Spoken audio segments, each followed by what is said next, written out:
প্রতি 3 মাস অন্তর অন্তর আদি গভীরতায় খনন করতে হবে। এই শহরের বেহাল রাস্তাঘাটের পুনঃসংস্কার অবিলম্বে শুরু করতে হবে। ইনকিলাব জিন্দাবাদ। এই বেহাল রাস্তাঘাটের পুনঃসংস্কারের দাবিতে আজকের এই মিছিলে দলে দলে যোগ দেন। আজকের এই মিছিলে দলে দলে শামিল হন। নাগরিক স্বার্থ রক্ষা সংগ্রাম পরিষদের আহ্বানে আজকের এই মিছিলে দলে দলে যোগ দেন। ফুটপাতে পা দিলেই সমস্যা শুরু হয়, সেই সমস্যা সর্বত্র সেই সমস্যার পর সমস্যায় জর্জরিত বরাক শিলচরবাসী এবং বরাকবাসী। বন্ধুগণ, তাই আমাদের উদাত্ত আহ্বান যে আসুন আমরা সবাই শিলচরে, আমরা 5 লক্ষ লোক বসবাস করি, আমরা 5 লক্ষ লোক, বরাক উপত্যকায় আমরা 42 লক্ষ লোক বসবাস করি, আমরা বরাক উপত্যকার 42 লক্ষ লোক আমরা বেরিয়ে আসি, আমরা গর্জন করি এবং আমরা যদি গর্জন করতে পারি, আমরা যদি আওয়াজ তুলতে পারি, তাহলে দেখবেন এই রাজ্য সরকার এবং কেন্দ্রীয় সরকার এই শিলচরের মাটিতে এসে পদার্পণ করতে বাধ্য হবেন এবং আমাদের কি সমস্যা সেই সমস্যা সম্বন্ধে ওনারা জানতে আগ্রহী হবেন এবং সমস্যার সমাধানে ব্রতী হবেন। বন্ধুগণ, তাই আপনাদের সবার কাছে আমাদের বিনম্র অনুরোধ যে আসুন আন্দোলন করে, আন্দোলনমুখী যদি আমরা না হই, আমাদের এইখানে কিছুদিন আগেও মাননীয় মুখ্যমন্ত্রী মহাশয় এসে বলেছিলেন আন্দোলন করার কোনো দরকার নাই, কেবল আমাদেরকে জানিয়ে দিলেই হবে, তাহলেই আপনাদের সমস্ত সমস্যার সমাধান হয়ে যাবে।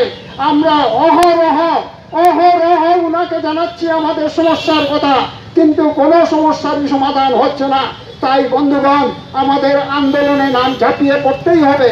তাই সবার কাছে আমাদের বিনম্র অনুরোধ, নাগরিক স্বার্থ রক্ষা সংগ্রাম পরিষদ কেবল নয়, সব প্রতিষ্ঠান, সব অর্গানাইজেশন, সমস্ত জনগণ, এই শিলচর তথা বরাক উপত্যকার সমস্ত জনগণের কাছে আমাদের বিনম্র অনুরোধ যে আসুন আমরা জেগে উঠি। আমরা যদি জেগে উঠতে পারি, বরাক উপত্যকার 42 লক্ষ লোক যদি আমরা জেগে উঠতে পারি, তাহলে আমাদের সমস্যার সমাধান হবেই। আর আমরা যদি জেগে না উঠি, বন্ধুগণ, এই স্বাধীন পাওয়ার পরে 77 বছর চলে গেছে, আরো হয়তো 177 বছর চলে যাবে, আমাদের দুঃখের অবসান হবে না। আমরা চাই না আমাদের বাড়ি ঘরে যে কচি কাচারা আছে, যে নবপ্রজন্ম আছে, তাদেরকে একটা দুর্বিষহ জীবন আমরা দিয়ে যাই, এইটা আমরা কখনোই চাই না। প্রজন্মের কাছে আমাদের জবাবদিহি করতে হবে যে আমরা আমাদের করণীয় কাজটুকু করিনি, আমরা যথাযথ দাবি পেশ করিনি, আমরা দাবি আদায়ের জন্য বলেছিলেন প্রয়োজনে আবার 2024-এ 1961 সাল ফিরে আসতে পারে।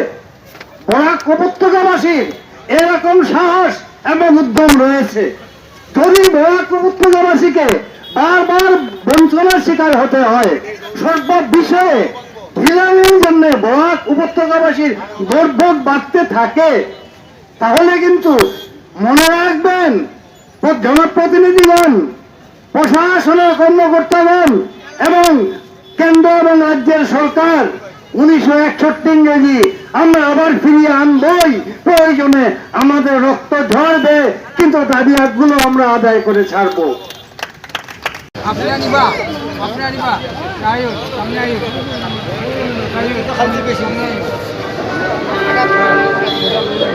আরেকজন